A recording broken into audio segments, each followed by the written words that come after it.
પ્રવચન 63 વિષય માસ્ટર બીબુ. વક્તા સ્વામી સચ્ચિદાનંદ.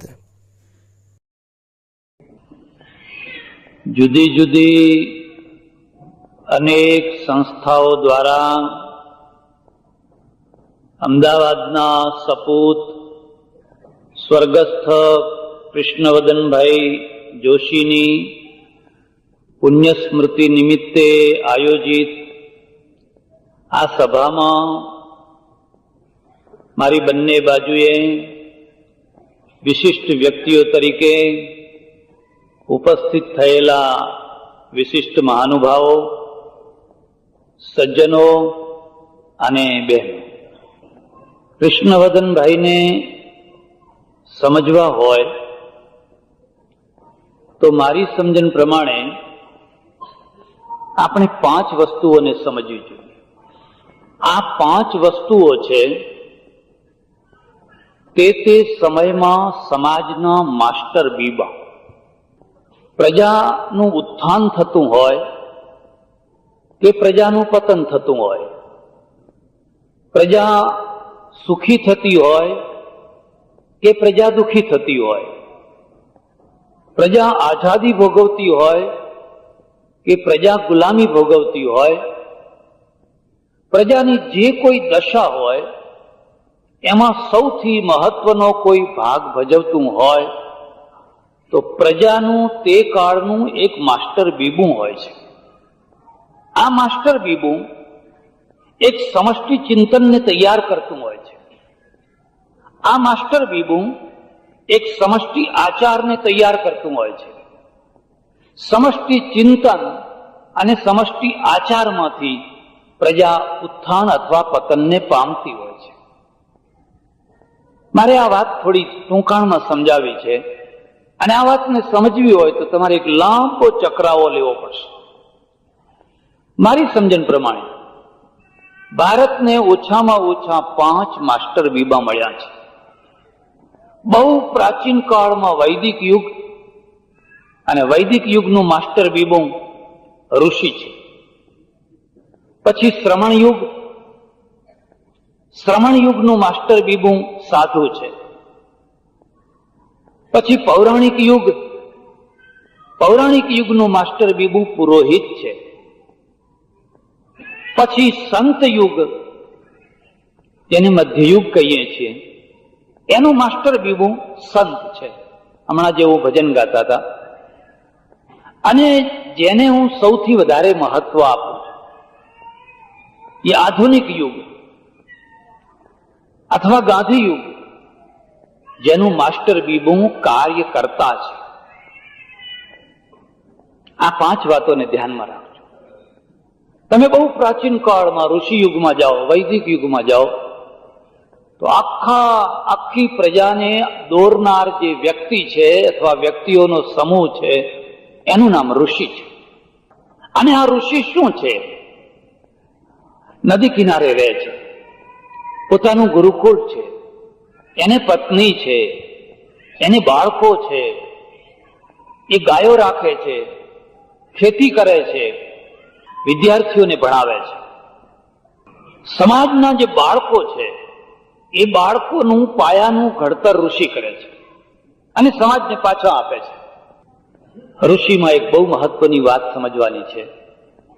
એના જ્ઞાનમાં સમગ્રતા છે.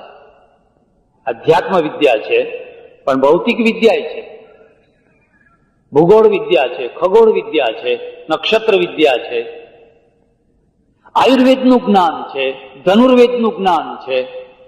એ ધનુર્વેદ જાણે છે, વિદ્યાર્થીઓને ધનુર્વિદ્યા શીખવાડે છે. ઋષિમાં એક સમગ્રતા તમે જોશો. એ સમયની જે ઊંચામાં ઊંચી વિદ્યાઓ, એ તમામ વિદ્યાઓનું મૂળ ઋષિઓ છે.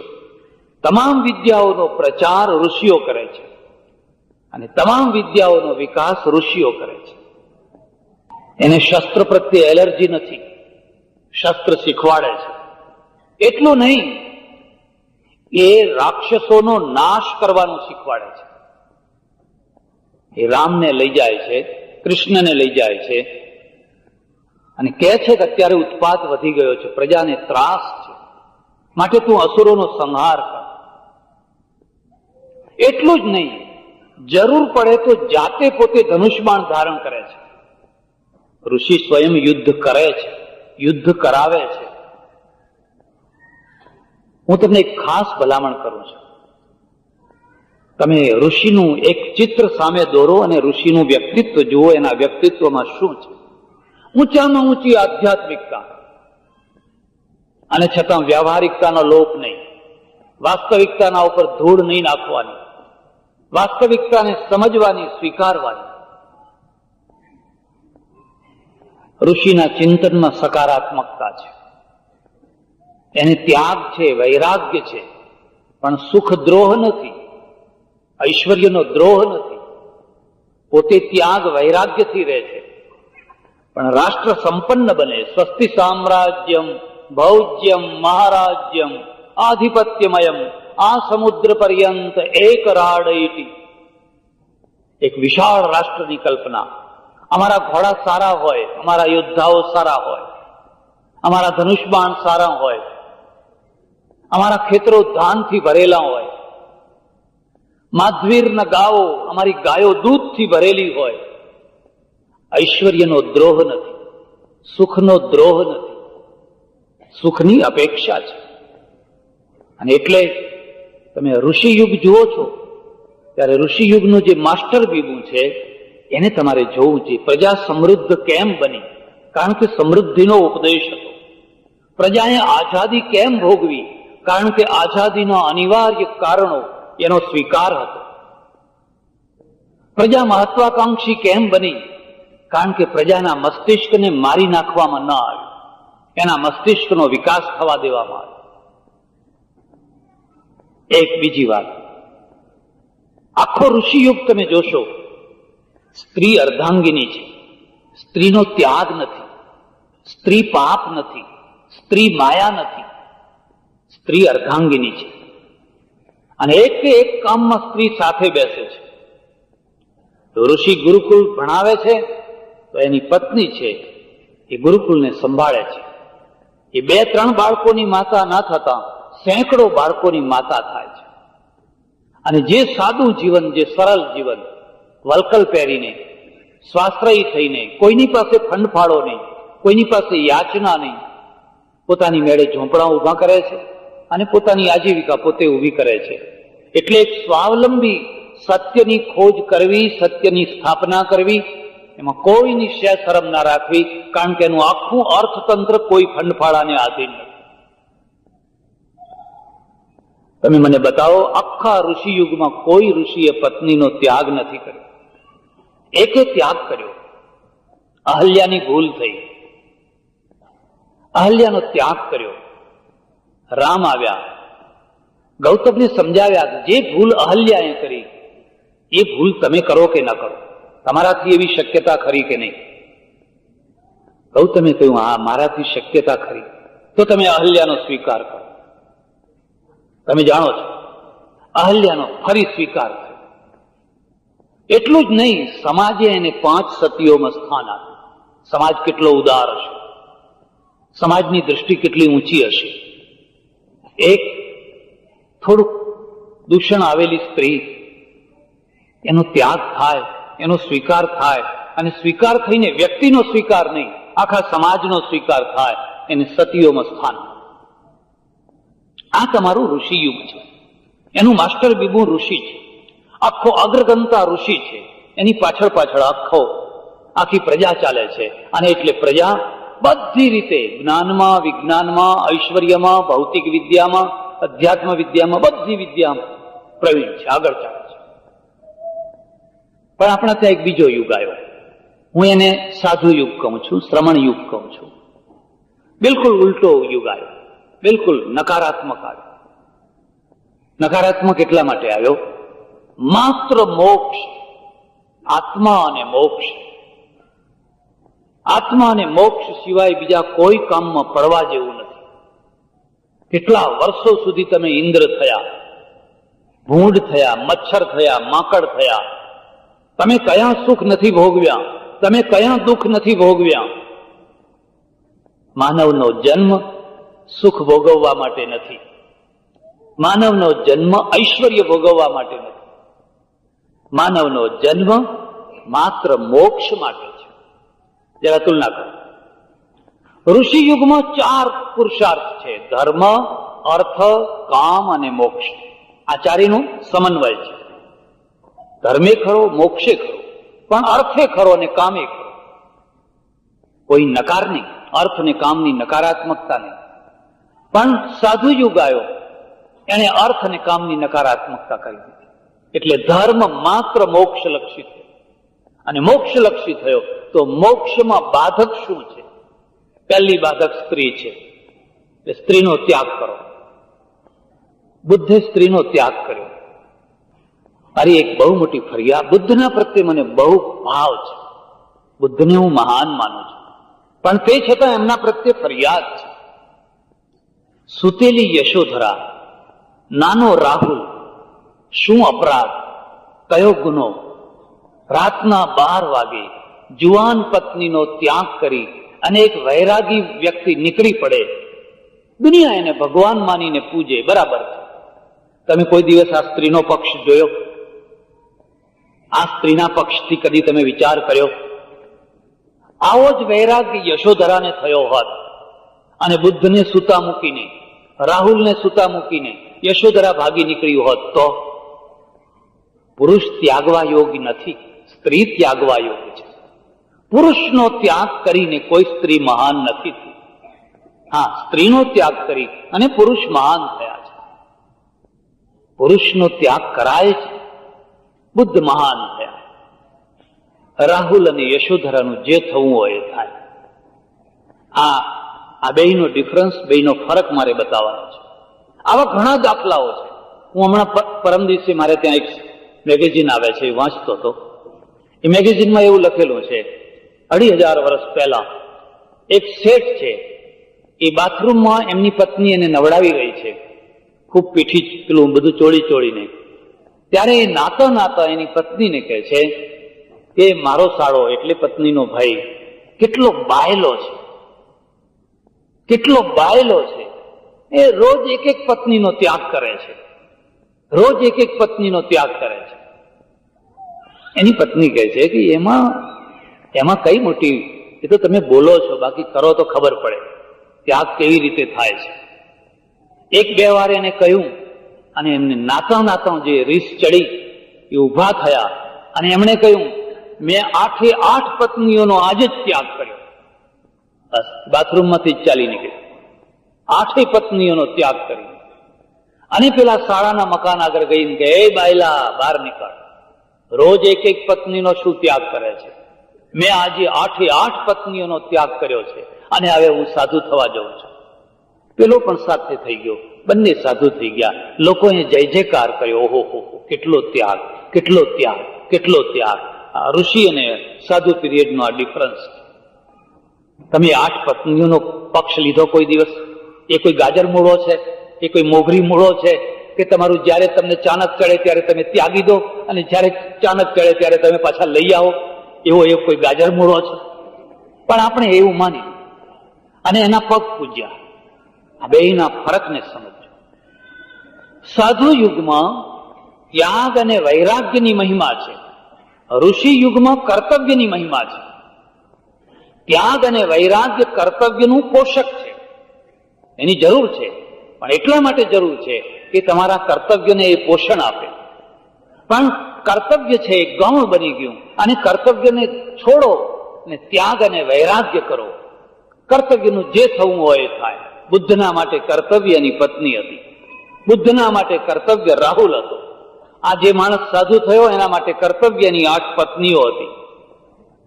જેમના અગ્નિની સાક્ષીએ હાથ પકડ્યો છે એ કર્તવ્ય હતું. પણ કર્તવ્ય ઉપર પગ મૂકો અને ત્યાગ વૈરાગ્યથી આગળ વધો. આ બેયનો ડિફરન્સ. એનું પરિણામ એ આવ્યું, પ્રજા આખી મોક્ષ તરફ વળી ગઈ. મોક્ષ તરફ વળી ગઈ એટલે જે આજીવિકાના માધ્યમો હતા એની ઉપેક્ષા થઈ, ખેતીની ઉપેક્ષા થઈ, ધંધાની ઉપેક્ષા થઈ, બધી ઘણી વાતોની ઉપેક્ષા થઈ. પ્રજા ગરીબ, પ્રજા ભીખ માગતી થઈ, પ્રજા દરિદ્ર થઈ. જે શૌર્યના કારણો હતા, બહાદુરીના કારણો હતા, એની ઉપેક્ષા થઈ. શા માટે, કોના માટે? સિકંદર શું લઈ ગયો? સિકંદર મર્યો તો એના હાથમાં કોડીએ નથી. અને આ વાતે આપણા ઉપર અસર કરી કે એક દિવસ માણસે મરી જવું છે, અને મરી જવું છે તો સાથે કોડીએ આવવાની નથી. અમે તો બધા એ જ વાત સંભળાયા કરીએ, કાલ મરી જવું છે, કાલ મરી જવું છે, કશું ભેગું આવવાનું નથી. સતત એટલે પ્રજાને 3 ભાગમાં વહેંચી દો: મુમૂર્ષુ પ્રજા, જીજીવિષુ પ્રજા અને વિજિગીષુ પ્રજા. મુમૂર્ષુ પ્રજા એટલે સતત મરી જવું છે, મરી જવું છે, મરી જવું છે એવું ચિંતન કરનારી પ્રજા, મુમૂર્ષુ પ્રજા. જીજીવિષુ પ્રજા એટલે જીવવું છે, જીવવું છે. ગમે ત્યાંથી દૂધનો પાવડર આવે, કોઈના ઉતરેલા કપડાં આવે, કોઈનું એઠું જૂઠું આવે, ઝોપડપટ્ટીમાં રહીએ પણ જીવવું છે. આ જીજીવિષુ પ્રજા. અને એક ત્રીજી પ્રજા જેને વિજિગીષુ પ્રજા કહેવાય. જીવવું છે, વિજય મેળવીને જીવવું છે, સૌના ઉપર થઈને વિજય મેળવીને જીવવું છે. ઉતરેલો પાવડર ખાઈને નથી જીવવું, ઝોપડપટ્ટીમાં નથી જીવવું, સારી રીતે જીવવું છે, ગુલામ થઈને નથી જીવવું. આ વિજિગીષુ પ્રજા. તમારું માસ્ટર બીબુ તમને વિજિગીષુ બનાવે છે, તમને જીજીવિષુ બનાવે છે કે તમને મુમૂર્ષુ બનાવે છે? સતત બસ મરી જવું છે, મરી જવું છે. એ આ જ ઉપદેશ મને કે શું આ બધું તમે કરવા બેઠા છો? કશું ભેગું આવવાનું નથી, કાલ મરી જવાનું છે. મેં કહું આજે જ મરી જાવ ને કાલ મરવું હોય તો પછી? જો મરવાનું જ ચિંતન હોય તો પછી આપણા જન્મનો અર્થ જ શું રહ્યો? આ 3 ચિંતન યાદ રાખજો. પ્રજા કેમ ઊંચી આવતી હોય છે, પ્રજાનું કેવી રીતે પતન થતું હોય છે, અને પ્રજા ધીરે ધીરે ધીરે ધીરે બહુ ઊંચા નામે બહુ નીચી કક્ષાએ ચાલી ગઈ. એક તો એ કુદરત વિમુખ થઈ, એનું આખું જીવન નકારાત્મક થયું. એક બીજી વાત યાદ રાખજો, કૂતરાઓ કેટલો નિયમ પાડે છે, પક્ષીઓ કેટલા નિયમ પાડે છે. એને નિયમ પાડવાની જરૂર છે. નિયમ ત્યારે પાડવાના હોય છે જ્યારે તમે કુદરતથી ઊંધા ચાલો છો. તમે સહજ રીતે જીવન જીવો, કુદરત તમારી સાથે છે. મારા આશ્રમમાં હું જોઉં છું, કૂતરાઓ બધા ભેગા બેઠા હોય છે, એમને કોઈ વિકાર નથી. ખાલી વર્ષમાં 10-15 દિવસનો પીરિયડ આવતો હશે, એ સિવાય બાકીના દિવસોમાં એમને કોઈ અશાંતિ નથી. અશાંતિ ક્યારે થાય? આ બેયને જુદા કરી નાખો, ભસીને મરી જશે. પણ આપણે એ કામ કર્યું, આખો નકારાત્મક એપ્રોચ સ્વીકાર કરી લીધો, અને નકારાત્મક એપ્રોચને સિદ્ધ કરવા માટે પછી કઠોરમાં કઠોર નિયમ, અઘરામાં અઘરા નિયમ, અને નિયમો એ નિયમો પ્રતિષ્ઠાના પ્રેરક બન્યા. મારે વધારે ચર્ચા નથી કરવી, મારે મુદ્દા ઉપર આવવી છે, અને મારે એ વાત કહેવી છે કે તમારે ત્યાં કેટલા વળાંક આવ્યા, અને એ વળાંકના કારણે જે માસ્ટર બીબુ છે એ ચિંતન કરાવે છે, અને એ ચિંતનના પ્રમાણે પ્રજા ઘડાય છે. કોઈ ઋષિએ કોઈ રાજાને સાધુ નથી બનાવ્યો, આદર્શ રાજા બનાવ્યો, પતિને પતિ બનાવ્યો, ભાઈને ભાઈ બનાવ્યો, પત્નીને પત્ની બનાવી. એનો ઉપદેશ છે તમે આદર્શ પત્ની બનો, આદર્શ પુત્ર બનો, આદર્શ ભાઈ બનો, કારણ કે એમાં તમારી કર્તવ્ય નિષ્ઠા છે. તમારે ઘર નથી છોડવાનું, તમારે રાષ્ટ્ર નથી છોડવાનું. દેશને એક વિક્રમાદિત્ય જેવો રાજા મળે, દેશને એક ભાવનગરના દરબાર જેવો કોઈ દરબાર મળે, ગોંડલના ભગવતસિંહ જેવો કોઈ રાજા મળે, પ્રભાશંકર પટ્ટણી જેવો કોઈ દિવાન મળે. હવે તમે પ્રભાશંકર પટ્ટણીને સાધુ બનાવી દો, એ સાધુ થાય તો વધારે લાભદાયી છે કે દિવાન થઈને કામ કરે એ વધારે લાભદાયી છે? પણ આ આખું વળાંક આ, અને આપણે જોઈએ છીએ હજારો સાધુઓ જ સાધુ. બિહારમાં જઈને જુઓ તો બિહાર એટલે વિહાર, અને એક જગ્યાએ 60,000, એક જગ્યાએ 50,000, એક જગ્યાએ 40,000. તિબેટનું પતન થયું એના પહેલાનો ઇતિહાસ જુઓ. દલાઈ લામાના મહેલમાં 18,000 સાધુઓ, પંછન લામાના મહેલમાં 11,000 સાધુઓ. નાનામાં નાનો ગોમ્પા હોય, એ નાનામાં નાના ગોમ્પામાં 1,000-1,500 તો સાધુઓ હોય. અને તિબેટ ચાઇના આગળ ટકી ન શક્યું, ભાગવું પડ્યું. કાલ સુધી જે ભગવાન હતા, કાલ સુધી જે ચમત્કારો બતાવતા હતા, કાલ સુધી જે લોકોને આંજી નાખતા હતા, એમને દેશ છોડીને ભૂંડી રીતે ભાગવું પડ્યું. કારણ કે વાસ્તવિકતા ધરાતલ ઉપર છે, કાલ્પનિકતા આકાશમાં છે, અને આકાશની કાલ્પનિકતાથી કદી કોઈનું કામ થતું નથી હોતું. તમારે વાસ્તવિકતાનો સ્વીકાર કરવો પડે. પછી પૌરાણિક યુગ આવ્યો. એનું માસ્ટર બીબુ પુરોહિત છે, ઋષિ નથી, સાધુ નથી, પુરોહિત છે. અને એમણે એક કામ લોકોને કહી દીધું, તમારે જે કંઈ જોઈતું હોય, જે કંઈ તમારી અપેક્ષા હોય, અમારા કર્મકાંડોથી તમને બધું પ્રાપ્ત થઈ જશે. સ્વર્ગ જોઈએ છે, આવો અમે યજ્ઞ કરી આપીએ. વરસાદ જોઈએ છે, આવો અમે યજ્ઞ કરી આપીએ. છોકરું બાળક જોઈએ છે, આવો અમે એની વિધિ કરી આપીએ. માણસની જે ઈચ્છાઓ, એ તમામ ઈચ્છાઓ એ કર્મકાંડના માધ્યમથી પૂરી કરવાની વૃત્તિ થઈ. એટલે જન્મથી માંડીને મરણ સુધી નિરંતર કર્મકાંડ કર્મકાંડ કર્મકાંડ કર્મકાંડ ધર્મ આજીવિકાનું માધ્યમ બની ગયો. અને આજીવિકાના માધ્યમથી ધર્મ છે એ લોકોને કોઈને કોઈ રીતે આ તરફ વાળતા રહ્યા. પ્રજાના પ્રશ્નો ત્યાં ને ત્યાં જ. 11મી શતાબ્દીમાં આપણે જોઈએ છીએ દક્ષિણના આળવાળો, દક્ષિણના નયનારો અને ઉત્તર ભારતના સંતો આ બધાએ એક નવો રસ્તો કાઢ્યો. કબીર, નાનક, તુકારામ, જ્ઞાનેશ્વર, નામદેવ, મીરા, નરસિંહ, આ બધા સંતો છે, સાધુઓ નથી. આ બેના ભેદને સમજજો. નરસિંહ સંત છે, તુકારામ સંત છે, સાધુ નથી. એને કોઈ દીક્ષા નથી લીધી, એને કોઈ વસ્ત્ર નથી બદલ્યા, એને કોઈ નામ નથી બદલ્યું, એને પત્નીનો ત્યાગ નથી કર્યો, એને ઘરનો ત્યાગ નથી કર્યો, એને ધંધાનો ત્યાગ નથી કર્યો. કબીર સાળ ચલાવે છે અને એમાંથી આજીવિકા પેદા કરે છે. તુકારામ દુકાન ચલાવે છે, જલારામ દુકાન ચલાવે છે. બેના ફરકને સમજો. અને પછી ઘરમાં રહીને જે ઘરની વિપત્તિઓ, અગવડો, સગવડો વગેરે વગેરે જે પ્રસંગો, એ પ્રસંગોમાં હરિનામ લે છે. એમણે એક વાત કરી, એમના દરવાજા બધાના માટે ખુલ્લા મૂકી દીધા. અલખ નિરંજન, આવો. હરિજને આવે, શુદ્રે આવે, બ્રાહ્મણે આવે, જેને આવવું હોય આવો. એક તારો લો અને ભગવાનનું ભજન કરો. કોઈ કર્મકાંડ નહીં, કોઈ અધિકારવાદ નહીં, બસ આવો ને ભજન કરો. 400 વર્ષ પહેલા કોઈ આંદોલન નતું, ત્યારે નરસિંહ છે એ હરિજનના ત્યાં પ્રસાદ લેવા જાય. કેમ ગયા? એ કોઈ સુધારક હતા? નહીં.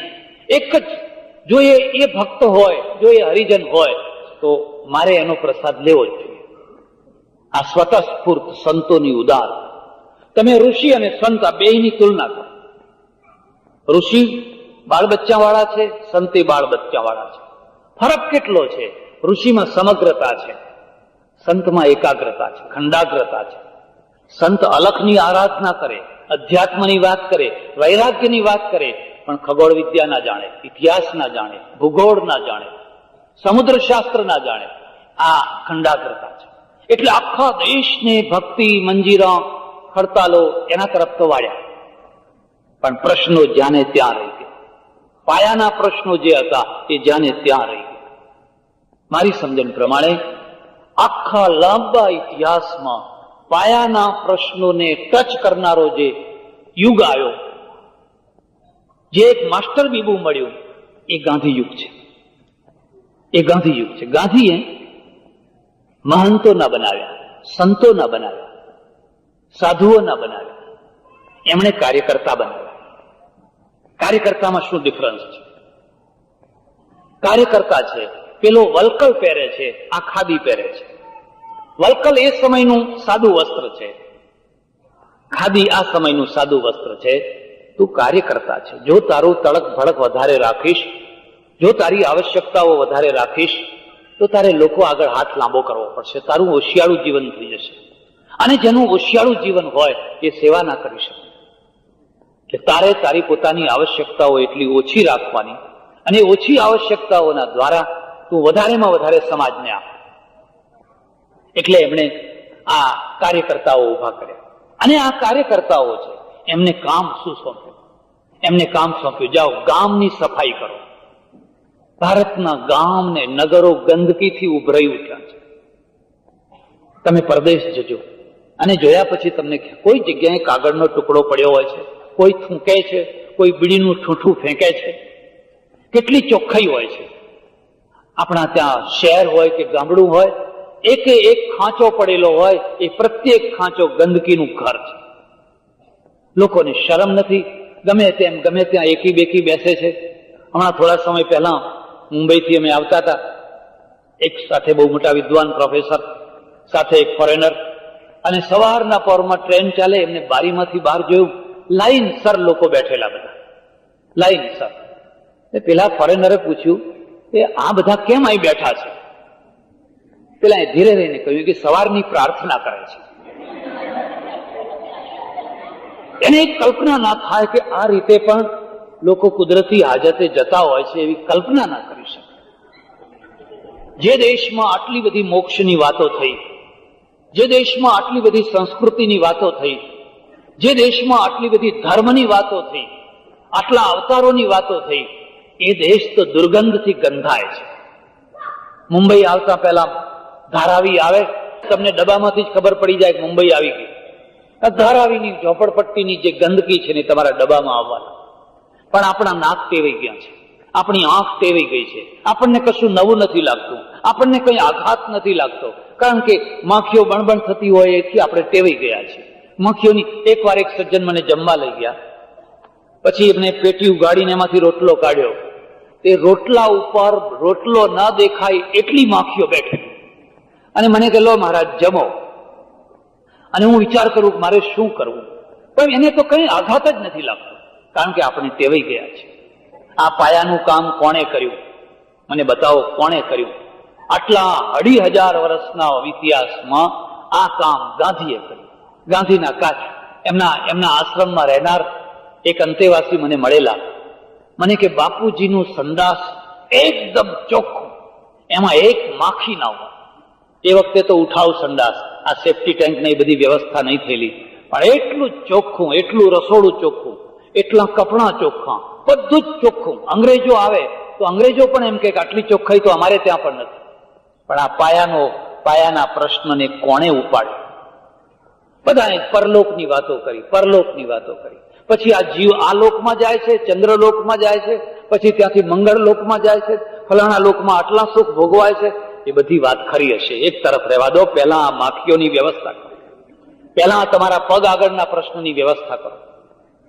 ગાંધીએ આખા ઇતિહાસમાં પહેલી વાર એક એવા કાર્યકર્તાઓ ઉભા કર્યા, જે માણસો જઈને ઉકેડા સાફ કરતા હોય, સંડાસ સાફ કરતા હોય, ગામના કુવા છે એ કુવાને સાફ કરતા હોય.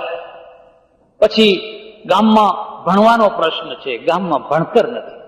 આ કાર્યકર્તા ત્યાં ધૂણી દખાવીને બેઠો હોય અને ક ખ ગ ઘ પ્રૌઢ શિક્ષણ, ફલાણું શિક્ષણ, શાળા ઊભી કરે, લોકોને ભણતા કરે. આટલા 40 વર્ષ પછી જે પરિવર્તન જુઓ છો એ શું છે? આદિવાસીઓ કેમ સાહેબો થયા? હરિજનો કેમ સાહેબો થયા? એના પાછળ કેટલા જુગતરામ, એની પાછળ કેટલા ઠક્કર બાપાઓ, એની પાછળ કોણ જાણે કેટલા કાર્યકર્તાઓએ લોહી રેડ્યું છે. પણ એ બધાને પ્રેરણા કોણે આપી? એ ધાર્યું હોત તો એ મહાન થઈ શક્યા હોત, કોઈ મોટી ગાદીના મંડલેશ્વર થઈ શક્યા હોત, 1008 જગતગુરુ લખનારા થઈ શક્યા હોત, અને વેદાંતની ઊંચી વાતો કરીને મોક્ષની ચર્ચા કરનારા થઈ શક્યા હોત, એમની મૂર્તિ પૂજાતી હોત, એમના મંદિરો થયા હોત, એમને નૈવેદ્ય ધરાતા હોત. આ કાર્યકર્તાનો યુગ છે, કારણ કે માસ્ટર બીબુ કાર્યકર્તા છે. અને એને કહ્યું તારું કોઈ નામ નહીં, તારી કોઈ મૂર્તિ નહીં, તારી કોઈ પ્રસિદ્ધિ નહીં, તું પાયાનો પથ્થર થઈ જા. ગામડામાં જા, દૂરના ગામડાઓ, અજ્ઞાન, બેકારી, દરિદ્રતા જે ગામડા ઉભરાય છે ત્યાં જા. અને ત્યાં જઈને લોકો, ચોરોના ગામડામાં જા. રવિશંકર મહારાજ જે ચોરી કરીને જીવનારો વર્ગ છે એ ગામડામાં જા અને ત્યાં જઈને કામ કર. કાર્યકર્તા છે એને શાળાઓ ઉભી કરી. અહીંયા બેકારી છે, ચરખો ઉભો કર્યો. 2-5 રૂપિયા સાંજે તમને મળશે, લો, રોજી મળશે. વિધવાઓનો પ્રશ્ન છે, સીવણ ક્લાસ ઉભો કરો.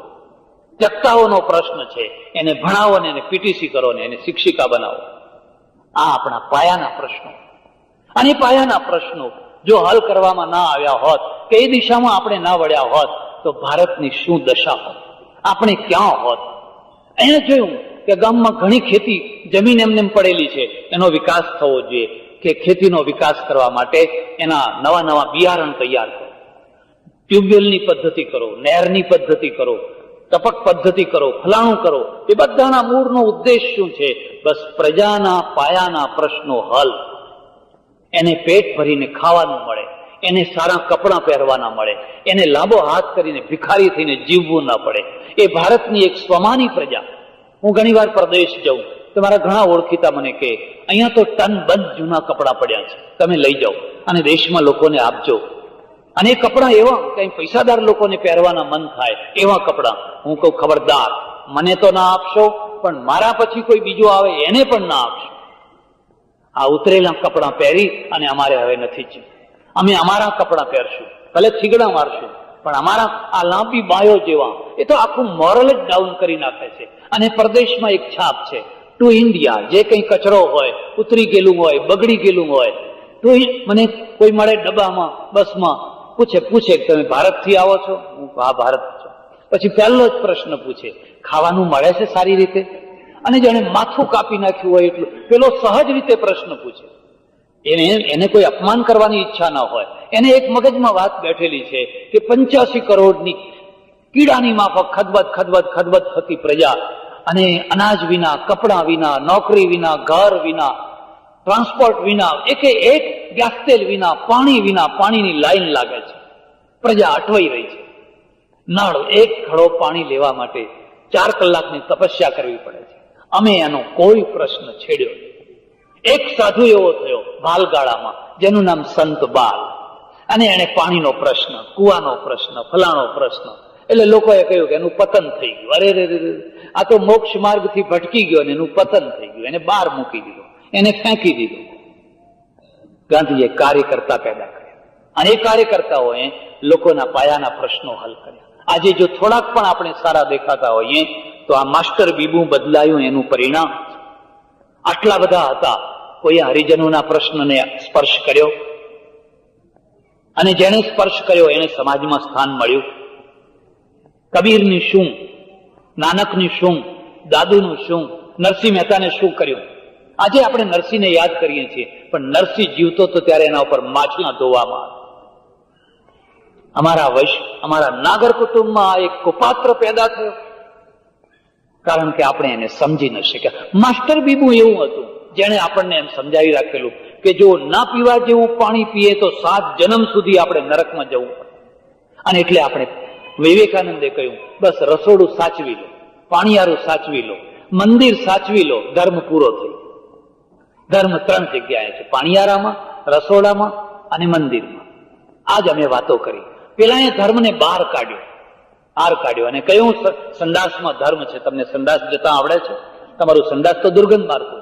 મારા આશ્રમમાં લોકો આવે અને એમના ગયા પછી મારે પહેલું કામ સંડાસ સાફ કરવાનું, કારણ કે બધું ગંધાતું મૂકીને ગયા હોય. હવે વાતો આત્માની કરવા આવ્યા હોય પાછા, બિલકુલ ઊંચા ભાવની કુંડલીની જગાડવાળા આવ્યા હોય. અરે કુંડલીની પછી જગાડજો, પહેલા તમને આ સામાન્ય જ્ઞાન તો હોવું જોઈએ ને. એટલે સજ્જનો, પ્રજાના ઉત્થાનમાં અને પતનમાં એનું માસ્ટર બીબુ કામ કરતું હોય છે. અને માસ્ટર બીબુ પ્રજાને એક ચિંતન અને એક આચાર આપતું હોય છે. છેલ્લા સમયમાં કૃષ્ણવદનભાઈ જે યુગમાં થયા એને હું કાર્યકર્તાનો યુગ કહું છું. આજે કાર્યકર્તાનો યુગ લગભગ અસ્ત થઈ ગયો. મારે એની ચર્ચા નથી કરવી. આજે કયો યુગ છે? આજે તો ગુંડા યુગ છે. કાર્યકર્તાનો યુગ બહુ ઝડપથી અસ્ત થઈ ગયો. આજે તો ગુંડા. ચૂંટણીમાં ઉભું રહેવું છે, કોણ ઉભા રહી શકશે? કોણ જીતી શકશે? પુરુષોત્તમ ગણેશ માવલંકર હવે ના જીતે. એમની તાકાતની ડિપોઝિટ ગુમાવી દે. એમની તો ડિપોઝિટ પણ ગાંધીજીના પેલા પૌત્ર કે એમની ડિપોઝિટ, અને ગાંધીજી પોતે જો પોરબંદરમાં ઉભા રહે તો એમની ડિપોઝિટ. યુગ બદલાઈ ગયું, માસ્ટર બીબુ બદલાઈ ગયું. આજે માસ્ટર બીબુ કોણ છે? તમારા મહોલ્લાનો ગુંડો, તમારી ખડકીનો ગુંડો, જે કોલર ઊંચો કરીને ચાલે છે, જે ધારે એ કરી શકે છે. પોલીસ એની મુઠ્ઠીમાં છે, રાજકર્તાઓ એની મુઠ્ઠીમાં છે, એના ગજવામાં છે બધું. એ અડ્ડા ચલાવે, લઠ્ઠો પીવડાવે, માણસો મરી જાય, થોડા દિવસ બધું ઊંચું નીચું થાય, ફરી પાછું હતું એનું એ જ. પાછા પેલા ખાપરા કોડિયા બધા ભેગા થઈને પાછા હતા એના. તારો ધંધો મને પોષણ આપે ને મારો ધંધો તને પોષણ આપે. ક્યાં ગયો આ યુગ? ક્યાં ગયું આ માસ્ટર બીબુ? એ સમયમાં કૃષ્ણવદન જોશી જેવા કેટલાય કાર્યકર્તાઓ, એમાં અમદાવાદે કાર્યકર્તાઓનો ઢગલો કરી દીધો. અમદાવાદના સાબરમતી આશ્રમમાં બાપુજી ધૂણી ધખાવીને બેઠા. લોકો મશ્કરી કરે, આવડી મોટી અંગ્રેજોની સત્તા અને તમે અહિંસાથી એમને દૂર કરવાના હતા? આવડી મોટી શક્તિની આગળ તમે ટકી શકવાના હતા? કેટલી મોટી નિષ્ઠા! કેટલી દ્રઢતા, ધીરે ધીરે ધીરે ધીરે ધીરે કાર્યકર્તાઓનું એક બહુ મોટું બળ ઊભું કર્યું અને એક પ્રાણ પૂર્યો. કોઈએ વકીલાત છોડી, કોઈએ કોલેજ છોડી, કોઈએ ઉદ્યોગ છોડ્યા અને બધા એની પાછળ લાગી ગયા ફના થવા માટે. જે સ્ત્રીઓ રાત્રે ઉંદરડું ખડખડ કરે તો ચાદર ઓઢી લે, રજાઈ ઓઢી લે, એટલી વિકણ જે સ્ત્રીઓ હતી એ સ્ત્રીઓને અંગ્રેજોના ઘોડા સામે ઉભી કરી દીધી. ચલાવો તમારા ઘોડા, ચલાવો તમારા એન્ટર. કેટલું બળ હશે આ માસ્ટર બીબાની અંદર. કેટલી લાઠીઓ ખાધી, કેટલી ગોળીઓ ખાધી. કોઈએ કોઈ દિવસ ફરિયાદ ના કરી કે અમને આજ કાચો રોટલો મળ્યો, કે અમને અંદર ઘી ચોપડ્યું હતું કે નતું ચોપડ્યું, કે દાળ કેવી હતી કે ન હતી. ત્યાગ અને વૈરાગ્યનો ભરપૂર ઉપયોગ થયો, પણ કર્તવ્યમાં ઉપયોગ થયો. ફરક આટલો છે. ત્યાગ અને વૈરાગ્યને વાંજીઓ ના બનાવે. અમારો ત્યાગ અને વૈરાગ્ય વાંજીઓ છે. અમે બહુ ત્યાગ કરીએ, જોડા નથી પહેરતા, પૈસાને નથી અડતા, સ્ત્રીના હાથનું ખાતા નથી, સ્ત્રીનું મોઢું નથી જોતા. આ બધો વાંજીઓ ત્યાગ છે. અને વાંજિયા ત્યાગમાંથી સમાજને કશું નકારાત્મકતા સિવાય કશું નથી મળતું. એમણે આશ્રમમાં બધા માણસોને રાખ્યા અને કહ્યું, કાં તો માટી ખોદો, ખેતી કરો, ધંધો કરો, કામ કર્યા વિના ખવાય નહીં, પુરુષાર્થ કરો, મહેનત કરો, અને ઝોળો લઈ અને એક લટકતો ઝોળો લઈને ગામડે ગામડે નીકળી પડો, આપણી પ્રજાના પ્રશ્નોને હલ કરો. એટલે એ માણસોમાં ત્યાગ હતો, વૈરાગ્ય હતો. મહાદેવ દેસાઈમાં જો ત્યાગ ના હોત, વૈરાગ્ય ના હોત, તો આટલા વર્ષો સુધી એ ગાંધીજી પાસે રહે શું કામ? એ ધારે તો વકીલ થઈ શકે, પૈસાદાર થઈ શકે, પણ ત્યાગ વૈરાગ્યને નકારાત્મક નહીં, વાંજીઓ ના બને. બસ કામ ને કામ. એક માણસ પોતાના પેટ માટે કામ કરે છે, એક માણસ પોતાના સ્વયં સુખ માટે કામ કરે છે, એક માણસ લોકોના સુખ માટે કામ કરે છે, અને પોતાના સુખની એને પરવા નથી. આ પ્રકારનો એક કાર્યકર્તા યુગ જેને કહીએ એ યુગ થયો. અને યુગમાંના અનેક કાર્યકર્તાઓમાંના આ કાર્યકર્તા કૃષ્ણવદનભાઈએ જે કાર્યો કર્યા એ મારા કરતા તમે વધારે જાણો છો. એ અહીંના મેયર થયા, અમદાવાદના. અહીંયા આપણા ત્યાં મેયરનું એટલું બધું માન નથી. તમે ઇંગ્લેન્ડમાં જાઓ, અમેરિકામાં જાઓ, ત્યાં લોર્ડ મેયર કહેવાય. અને મેયરનું માન ગવર્નર પછી બીજા નંબરે હોય. ગવર્નર કરતા બીજા નંબરે એની મહત્તા હોય, એનું માન હોય, એની સત્તા એટલી હોય. આપણે ત્યાં તો ઠીક છે, હવે ચાલે છે. પણ તે છતાં જે અમદાવાદનું કરોડો રૂપિયાનું બજેટ જેની મુઠ્ઠીમાં હોય, એ માણસ એક પંચિયું પહેરે, એક જબ્બો પહેરે, ઉઘાડું માથું હોય, વર્ષો સુધી એમાં તેલ ના નાખ્યું હોય, એના ચંપલને પોલિશ ના કરેલું હોય, એને કદી એ બાબતની પડી ન હોય, એની કદી ચિંતા ન હોય, અને વર્ષો સુધી આ વહીવટનું કામ કર્યા પછી કોઈ એના ઉપર આંગળી ના ઉપાડી શકે કે તમે આમાં થોડુંક આઘું પાછું કર્યું કે આમ તેમ કર્યું, એવી આંગળી ના ઉપાડી શકે. એ પ્રકારનું વ્યક્તિત્વ હું એને આ યુગનું, એટલે આખા ઇતિહાસના યુગમાં આવેલા વ્યક્તિત્વનું સૌથી ઊંચામાં ઊંચું વ્યક્તિત્વ માનું છું. ભારતનો ઉદ્ધાર, ભારતની પ્રજાનો ઉદ્ધાર, ભારતની પ્રજાના પ્રશ્નોનું નિરાકરણ કોણ કરશે? કાં તો ઋષિ કરશે, કાં તો કાર્યકર્તા કરશે. કાં તો તમે ઋષિ લઈ આવો, અને ઋષિ એટલે વલકલ પહેરવાની જરૂર નથી. ગાંધીજી ઋષિ હતા, રવિન્દ્રનાથ ઋષિ હતા, ટોલ્સ્ટોય ઋષિ હતા.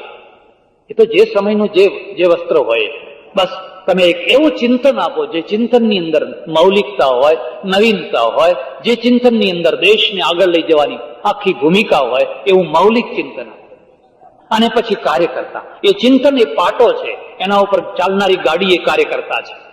પ્રત્યેક કાર્યકર્તા ચિંતક નથી, પ્રત્યેક કાર્યકર્તા ચિંતક નથી. એને એક પાટો મળે છે, બસ આ પાટે પાટે ચાલ્યા કરો. ત્યારે આજે આપણો કલ્યાણ કોણ કરશે? કાર્યકર્તાઓ કરશે. આજે પણ હું માનું છું કે ઘણા કાર્યકર્તાઓનું અસ્તિત્વ છે. દૂર દૂરની કોઈ ગ્રામીણ શાળામાં, કોઈ બીજી સંસ્થામાં, કોઈ સર્વોદય સંસ્થામાં કે બીજી કોઈ સંસ્થાઓમાં તમે જઈને જોશો તો આજે પણ ઘણા લોકો ધૂણી ધખાવીને બેઠેલા છે. પણ એક બહુ મોટી નિરાશા, બહુ મોટી હતાશા. અમે વેધિયા થઈ ગયા, અમારું હવે કોઈ મૂલ્ય નથી, સમાજ ક્યાં ચડી ગયો છે, ક્યાં ચાલ્યો રહ્યો છે. આવા કપરા સંજોગની અંદર કૃષ્ણવદનભાઈનું જીવન, એમનું કવન આપણા સૌના માટે એક પ્રેરણાદાયી તત્વ છે. હું પરમેશ્વરને પ્રાર્થના કરું, આજે એમની છઠ્ઠી પુણ્યતિથિ છે, ત્રીજી, આજે એમની ત્રીજી પુણ્યતિથિ છે. અને ત્રીજી પુણ્યતિથિએ અમદાવાદ એમને યાદ કરે, ગુજરાતની પ્રજા એમને યાદ કરે, એ તો અત્યંત જરૂરી છે. એવું ના થાય કે તમે કૃષ્ણવદનભાઈને ભૂલી જાઓ, ગાંધીજીને ભૂલી જાઓ, મહાદેવ દેસાઈને ભૂલી જાઓ, રવિશંકરને ભૂલી જાઓ, જગતરામને ભૂલી જાઓ. એનાથી વધારે કોઈ કૃતજ્ઞતા નથી. જે લોકોએ પોતાના જીવનને ખાતર બનાવી અને સમાજને ઊંચે લાવવા માટે સર્વસ્વ અર્પણ કર્યું, એમને ભૂલી જઈએ.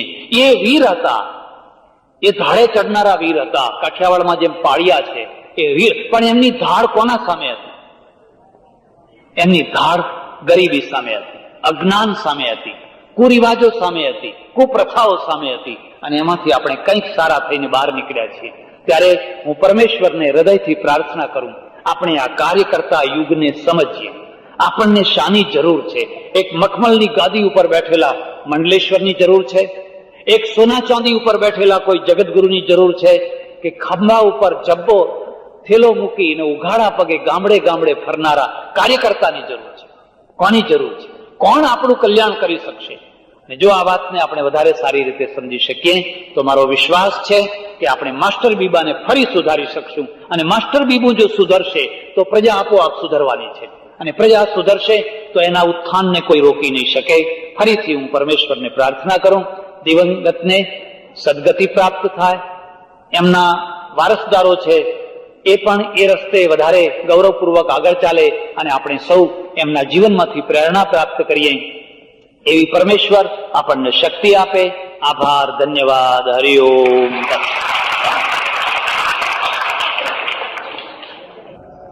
પ્રવક્તા સ્વામી સચ્ચિદાનંદ પરમહંસ ભક્તિ નિકેતન આશ્રમ પેટલાદ દંતાલી મોરબીમાં લાઇબ્રેરીના ઉદ્ઘાટન પ્રસંગે પ્રવચન. આયતે જસે.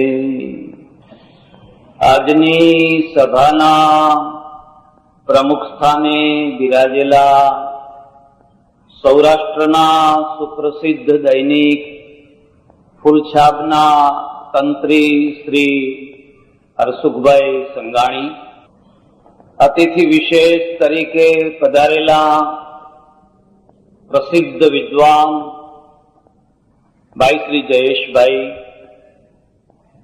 મોરબી નગરપાલિકાના પ્રમુખ શ્રી અને બીજા એમના સહયોગી ભાઈઓ, જેમની ઉદારતાથી મોરબીના આ કિનારે એક નવું પુસ્તકાલય ઊભું થયું છે, એવા માસુકભાઈ અને બીજા એમના સાથીદારો, એમના પરિવારના સભ્યજનો, સજ્જનો અને બહેનો, માણસની અંદર પરમેશ્વરે એક એવી ભાવના મૂકી છે કે હું અમર થઉં. અમર થવાની ઈચ્છા, અમર થવાની ઝંખના પામરમાં પામર માણસથી માંડીને મોટામાં મોટા યોગી સુધી સૌના અંદર તમે જોઈ શકશો. અમર થવાની ઝંખનાના પરિણામે મોક્ષની ભાવના થઈ. એવી એક જગ્યા કે જ્યાં કદી મોત આવતું જ ન હોય, કદી મરવું પડતું જ ન હોય. આ જે અમર થવાની વૃત્તિ છે એને હું બે ભાગમાં વહેંચું છું. માણસ કઈ રીતે અમર થવા માંગે છે, વ્યક્તિ તરીકે કે વ્યક્તિત્વના રૂપમાં? આ બે જરા જુદી વસ્તુ છે.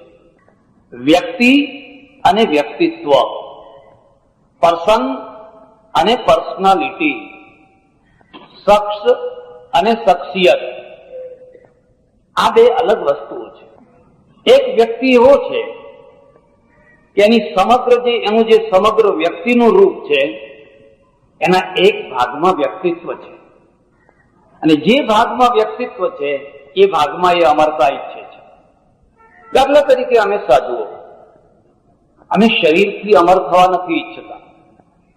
અમે શરીરને તો નશ્વર માનીએ છીએ, પણ આખા શરીરની સાથે જોડાયેલું એક ખાસ તત્વ આત્મા, એ આત્માના દ્વારા અમર થવા માંગીએ છીએ.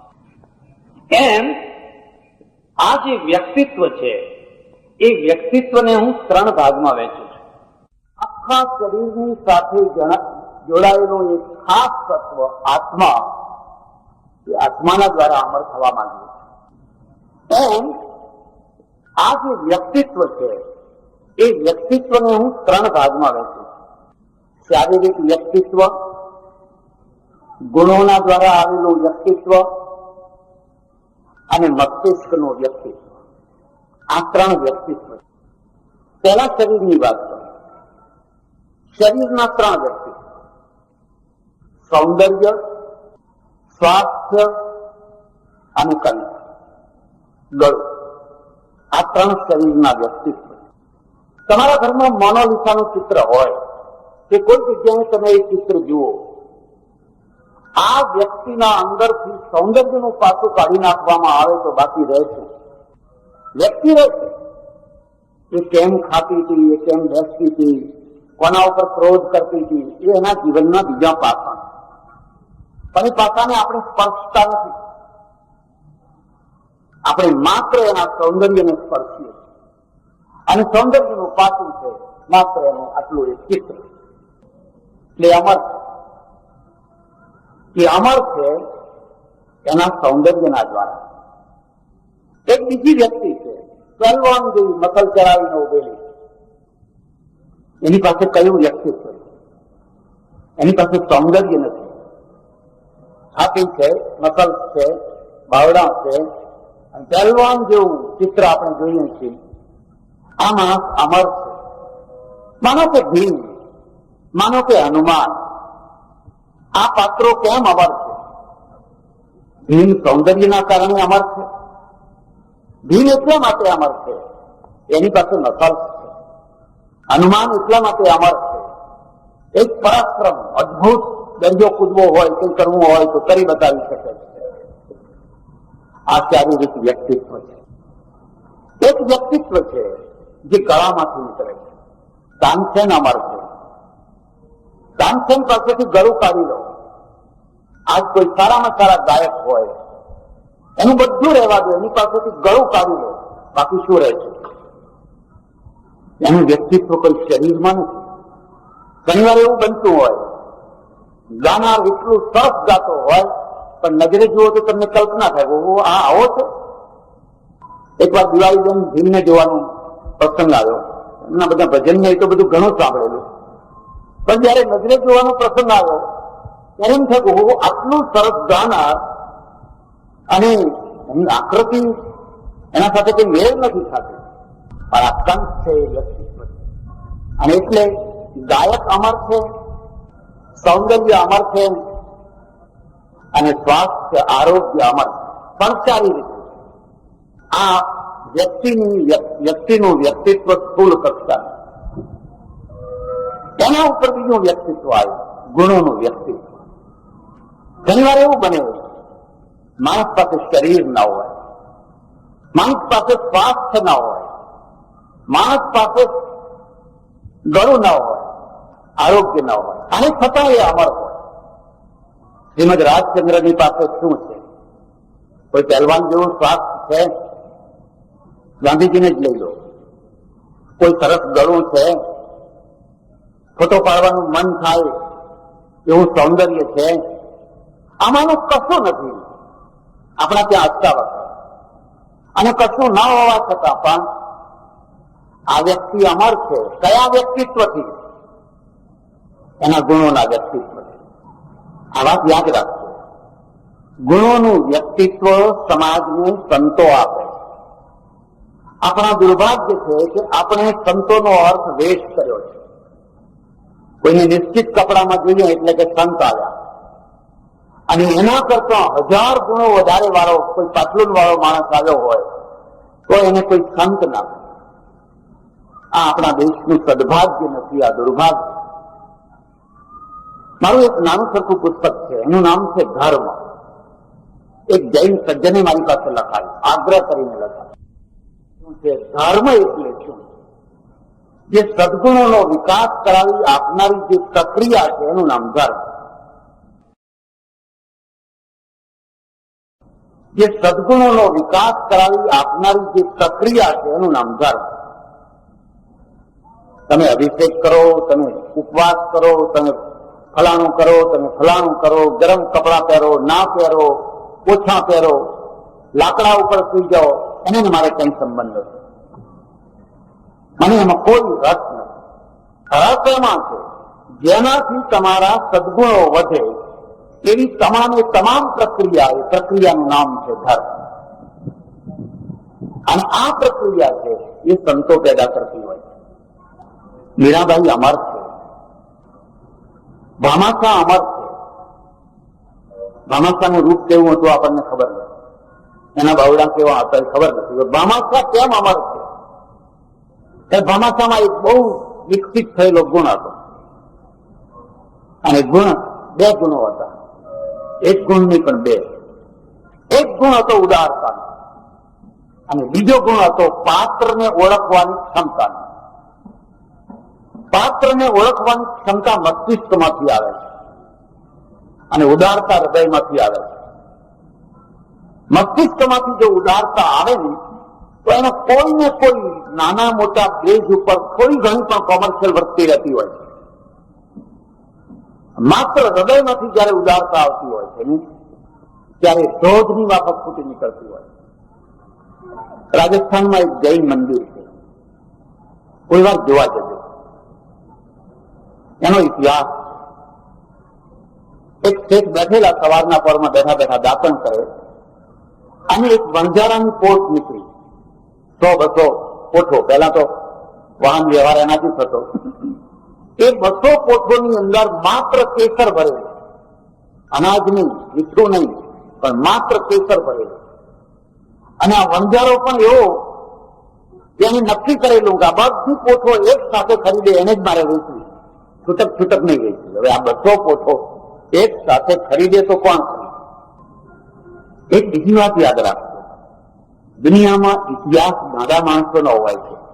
ડાયા માણસોએ તો ખાધું પીધું રાજ કર્યું, બસ એથી વધારે કશું. હા, પીવે મરી જાય. ગાંધીજી ગાડા હતા એટલે તો બેરિસ્ટરી છોડી અને ચાપખા ખાવા ગયા. જો ડાયા હોત તો એ ચાપખા ખાવા શું કામ જાય? સર ફિરોઝ શાહ મહેતાના જેવા બેરિસ્ટર ના થયા હોત, અને મુંબઈની જે પેલી જગ્યા છે દરિયા કિનારાની, એના ઉપર આલિશાન બંગલો બંધાવ્યો હોય તો એ વકીલ તરીકે તો પ્રસિદ્ધ થયા હોય, પણ આખા દેશના બાપુ ના થયા હોય. આખા દેશના બાપુ થવા માટે તમારી વકીલાતનું બલિદાન જરૂરી. અને એ બલિદાન આપનાર છે એનું નામ ગુણ છે. એ મસ્તિષ્કમાંથી નથી આવતો, એ ગુણમાંથી આવે, એ હૃદયમાંથી આવે. એમની આકલથી એ સમયમાં જે લોકોએ વિદ્યાપીઠો છોડી, યુનિવર્સિટીઓ છોડી, કોલેજો છોડી અને જાતના કપડા પહેરીને એમની સાથે થઈ ગયા, એ હૃદયમાંથી આવેલો ગુણ હતો. જે ડાયા હતા, જે સમજુ હતા, જે શાણા હતા, જેમને પોતાનું ભવિષ્ય બગાડવું નતું, એ કોલેજમાં બેસી રહ્યા, ભણ્યા, પાસ થયા, મહેતા થયા, પ્રોફેસર થયા, મરી ગયા, વાત પૂરી થઈ. અને આ જે નીકળ્યા એ કદાચ ભણી તો ન શક્યા અથવા ઓછું ભણી શક્યા, પણ એમના સ્ટેચ્યુઓ છે. રાજકોટમાં ઢેબરના સ્ટેચ્યુઓ છે, મોરબીમાં કોઈનું સ્ટેચ્યુ હશે, અમદાવાદમાં હશે, કોઈ મહાદેવ દેસાઈ હશે, કોઈ કઈ હશે, કોઈ કઈ હશે. આ હૃદયમાંથી આવનારો ગુણ છે. એટલે વ્યક્તિત્વ છે. તો પેલા શેઠ બેઠેલા અને પોટ વાળો નીકળ્યો. એને પૂછ્યું કે શાની પોટ છે? તો કે કેસરની છે, કાશ્મીરથી ભરીને આવું છું અને વેચવા નીકળ્યો છું, થોડુંક લઈએ આપણે. કે ના, થોડું બળું ના આપું, લઈ લો તો બધી પોઠો લઈ લો તો આપું. તે વખતે નથી વેચતો. આ શેઠ બેઠો બેઠો દાતણ કરે છે અને એના મુનિમને કહે છે જાઓ બધી પોઠો લઈ લો. અને જે જિનાલય બંધાય છે એનો જે ચૂનો પીલાય છે, રોજ એમાં કેસર કિલો ભેગું, એકલો ચૂનો નહીં, કેસરીયો ચૂનો. આ બહેનો તમે જોજો ઘણી વાર ભજન ગાતી હોય છે, હે ભગવાન તમે જો અમારા આંગણે આવો તો કંકુ કેસરની ઓકરી કરાવો. કઈ બોલવાનું હો, કોઈ દિવસ તો ભગવાને સમજી ગયા છે. આ લોકો થાળ બોલે એટલે કઈ વસ્તુઓ યાદ કરે, કઈ વસ્તુઓ યાદ કરે. એ ફલાણું બનાવ્યું છે, ફલાણું બનાવ્યું છે, સંસાર કર્યો છે, ઉપર ચોક ઘી નાખ્યું છે, અને ભગવાન જાણતા હોય સાકરિયા પડ્યા છે, ખાલી સાકરિયા પડ્યા છે ને આટલું બધું મને બુઠ્ઠા ભણાવો છો, પણ એ તો બોલવું પડે. અને એક માણસ એવો થયો અને બધી પોથો ઉતરાવી લીધી. જેમ જેમ ચૂનો પીલાતો ગયો એની અંદર એ કેસર અંદર ગયો તો ગયો. લોકો કહ્યું ગાંડો છે, અરે આટલા પૈસામાં તો બીજું જિનાલય ઉભું થઈ શકે, બીજું જિનાલય ઉભું થઈ શકે, પણ ઇતિહાસ ઉભો ના થઈ શકે. ઇતિહાસ તો હૃદયના આવેગમાંથી ઉભો થતો હોય છે, અને હૃદયના ઘણા ગુણો છે, એટલે એને અનંત શબ્દથી કહ્યું છે. અનંત ગુણો છે. કોઈની પાસે કરુણાનો ગુણ છે, કોઈની પાસે ઉદારતાનો ગુણ છે, કોઈની પાસે શૌર્યનો ગુણ છે, કોઈની પાસે પ્રેમનો ગુણ છે. એવા બધા ઘણા ગુણો છે. એ એની પર્સનાલિટી છે. એમાંથી એક વ્યક્તિત્વ, ઝવેરચંદ મેઘાણીએ કાઠિયાવાડના વ્યક્તિત્વને પ્રગટ કર્યું. સૌરાષ્ટ્રની રસધાર. એ રસધારમાં શું છે? એક નાની સરખી વાત ને ચટકાનમાં પગ લાગી જાય છે, એક છોકરો બારવટીયો થઈ જાય. વન થઈને આખી જિંદગી ભટકે છે, પણ સમજૂતી નથી કરતો. આખી જિંદગી સુધી એ નથી રોટલાનો રહેતો, નથી ઊંઘનો રહેતો, નથી સ્વજનોનો રહેતો. આટલું મોટું આ કયા કારણે? માત્ર એક વચન ખાતર, એક વટ ખાતર. એટલે હું ઘણી વાર લોકોને કહું છું કે સૌરાષ્ટ્રમાં બહાર વટિયા થયા. વટ એટલે બહાર વટ, બહાર રહીને વટ રાખવો એનું નામ બહાર વટિયા. વટ રાખવા. અને વટ કેવી રીતે રાખતા? જાન આવતી હોય વરરાજાને ના લૂંટે, જાનેડીઓને લૂંટે. તરત જ જાનેડીઓ પોતાના દાગીના વરરાજાને પહેરાય છે. અને પેલો બારવટીયો છે ને એ કહે એક તરફ ઉભા થઈ જાવ, વરરાજાને કે તું એક તરફ ઉભો થઈ જાય, તું રાજા, તારી મર્યાદા રાખી. ફકીરને ના લૂંટે, સાધુને ના લૂંટે, બ્રાહ્મણને ના લૂંટે, કોઈ ધર્મસ્થાન ઉપર હાથ ના ઉપાડે. હું તો ઘણી વાર લોકોને કહું છું કે આપણા દેશના નેતાઓ ને અધિકારીઓ જો આ બારવટિયા જેટલા મૂલ્યો રાખે તોય દેશનું ભલું. બીજું કઈ નહીં, પણ આ કાઠિયાવાડના બારવટિયા જેટલું મૂલ્ય રાખે ને તોય દેશનું ભલું થઈ જાય. પણ એ તો એટલું જ છોડી ચૂક્યા, અમે તો કોઈને નહીં છોડીએ. અને જયારે કોઈને નહીં છોડીએ એવું ગણિત આવતું હોય છે ને, ત્યારે પછી બીજું ગણિત શરૂ થતું હોય છે. એ કહે છે હવે કોઈ તમને નહીં છોડે. જો તમે કોઈને નહીં છોડો તો કોઈ તમને નહીં છોડે. ઉભા રહેવાની જગ્યા નહીં મળે, સંતાવાની જગ્યા નહીં મળે, બેસવાની જગ્યા નહીં મળે. તમે એટલી જગ્યા રાખી છે, એકેય જગ્યાનું માન રાખ્યું છે. એટલે આ બધા હૃદયના ગુણો છે ને હૃદયમાંથી નીકળનારું વ્યક્તિત્વ છે. ત્રીજું જે વ્યક્તિત્વ છે એ મસ્તિષ્કનું વ્યક્તિત્વ છે. મસ્તિષ્કમાં શું છે? મસ્તિષ્કની અંદર જ્ઞાન. હૃદયમાં જ્ઞાન નથી, ગુણો છે. સમન્વય, જીવનમાં સમન્વય. એટલું જ્ઞાન નહીં, એટલા ગુણ નહીં. જ્ઞાન અને ગુણનો સમન્વય. અને જેના જીવનમાં એ મળ્યા હોય છે ને, ઓહો, એ તો સોનામાં સુગંધ. ક્યાંય શરીરની પર્સનાલિટી નથી, ક્યાંય ગુણોની પર્સનાલિટી નથી, ક્યાંય મસ્તિષ્ક નથી. હવે ત્રણેયમાંથી એકે નથી. આ તો વ્યક્તિત્વ વિનાનો માણસ. કોઈ બહુ ઓછી જગ્યા છે જ્યાં ત્રણે ભેગા થતા હોય. તમે જુઓ તો શરીર છે, એની પણ એક પર્સનાલિટી છે, એના અંદર સદગુણો છે, અને એના મસ્તિષ્કમાં જ્ઞાન પણ છે. આ તો ત્રણેય ભેગા થયા. આનાથી વધારે કયું મોટું નસીબ જોઈએ? પૈસાદારના દીકરા થઈને જન્મવું એનું નામ નસીબ નથી. કારણ કે પૈસાદારના દીકરા થયા પછી ઘણી વાર કોર્ટે ચડવાનું હોય છે અને બરબાદ થવાનું હોય છે. પણ આ ત્રણ જ્યાં ભેગા થયા, આથી મોટું નસીબ હું કોઈ જાણતો નથી. ત્યારે જ્ઞાન શું? જ્ઞાન કદી પણ પૂર્ણ વિરામ ના મૂકી શકાય એવું અનંત તત્વ. અમારા ઉપનિષદે આ વાત કરી છે. સત્યમ જ્ઞાનમ અનંતમ બ્રહ્મ. અનંતમ જ્ઞાનમ અનંતમ. આ દેશના અનેક દુર્ભાગ્યોમાંનું એક દુર્ભાગ્ય જ્ઞાન ઉપર પૂર્ણ વિરામ મૂકાઈ ગયું. બસ આનું નામ જ્ઞાન. આથી વધારે કઈ નથી. અને દેશ મરી ગયો. જ્ઞાન ઉપર પૂર્ણ વિરામ મૂકો એટલે મગજ મરી જાય, અને મગજ મરી જાય એટલે પ્રજા મરી જાય. જ્ઞાન ઉપર કદી પૂર્ણ વિરામ ના મૂકાય. જ્ઞાન છે એનું એક જ કામ છે, સત્યને શોધવું. અને સત્ય છે એ અનંત છે. એક બીજી વાત યાદ રાખો, સત્ય કદી પણ સમગ્રતામાં પ્રગટ નથી થતું, કદી પણ સમગ્રતામાં પ્રગટ નથી થતું. જ્યારે પણ સત્ય પ્રગટ થાય છે એક અંશમાં પ્રગટ થાય છે, એક ખૂણામાં અંશમાં પ્રગટ થાય છે. એટલે ઘણા અંશો ભેગા કરીએ. માનો કે આઈન્સ્ટાઈન છે, આઈન્સ્ટાઈને એક સત્ય શોધ્યું, સાપેક્ષ સિદ્ધાંતનું સત્ય એને શોધ્યું, પણ એ આઈન્સ્ટાઈને એક ખૂણો શોધ્યો છે. હવે એ આઈન્સ્ટાઈને એમ કહો કે આ ઉનાળુ ખેતી કરવી હોય તો અત્યારે કાઠિયાવાડમાં ફલાણી જમીનમાં કઈ ચીજ વાવવી પડે એને ખબર છે ખરી? પૂરણપૂરી કેવી રીતે બને એને ખબર છે ખરી? એના ક્ષેત્રનું એને સત્ય શોધ્યું.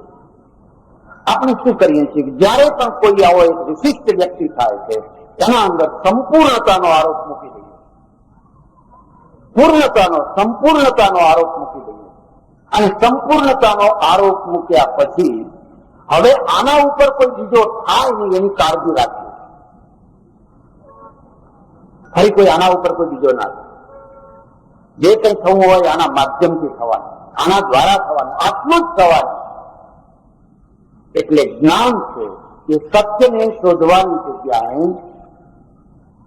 શોધાયેલું જે સત્ય છે એના વાસીપણાને સાચવનારું કંઈ થઈ જતું હોય. જ્ઞાનને, સત્યને જો વાસી ના થવા દેવું હોય તો જ્ઞાનને હંમેશા એનું કામ કર્યા કરવા. સત્ય વાસી થઈ ગયું. 1000 વર્ષ ઉપર એક સત્ય શોધાયું, 2000 વર્ષ ઉપર એક સત્ય શોધાયું, બરાબર, સાચું છે. પણ 2000 વર્ષ પછી તમારે એની એક દશામાં રાખવું છે તો એ તો સ્થગિત થશે, પછી ઘરેડ થશે.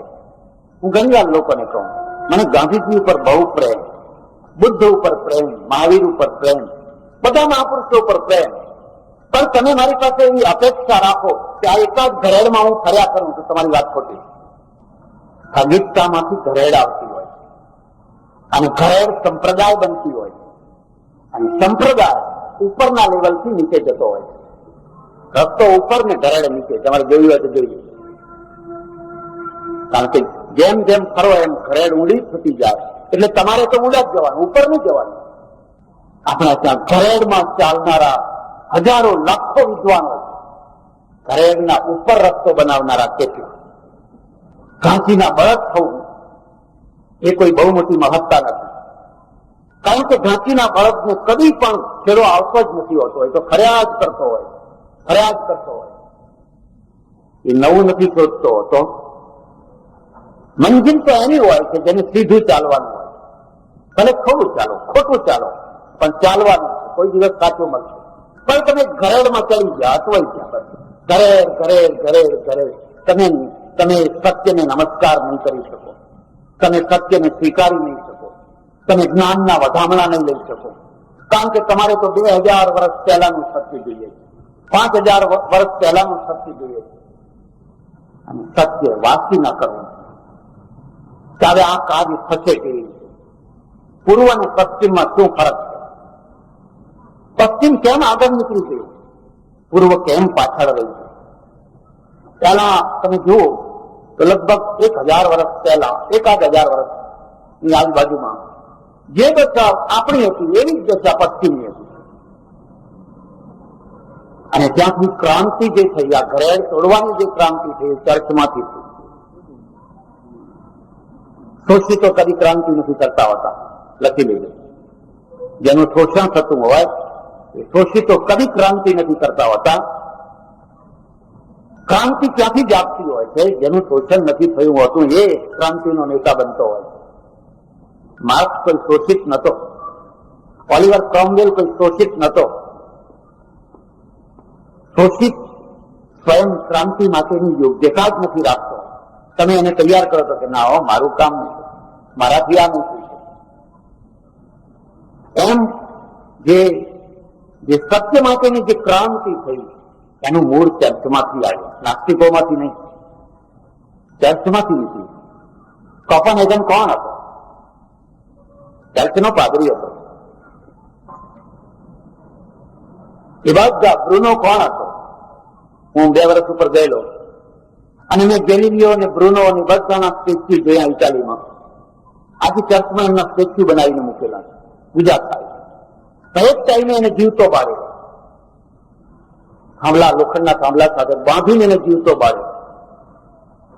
અને એના બળ્યા પછી જ્ઞાન પ્રગટ થઈ ગયું. આપણા દુર્ભાગ્ય છે કે આપણા ત્યાં આવી રીતે કોઈને બળવું ન પડે. આપણે બાળવામાં માનતા નથી. એક રીતે સારી વાત છે, પણ ત્યાં બળ્યા અને એમાંથી એક આખું નવું રૂપ થયું. પેલા એ કહ્યું બાઇબલ જે કહે છે એ જ સત્ય છે, માત્ર બાઇબલ કહે છે એ જ સત્ય છે.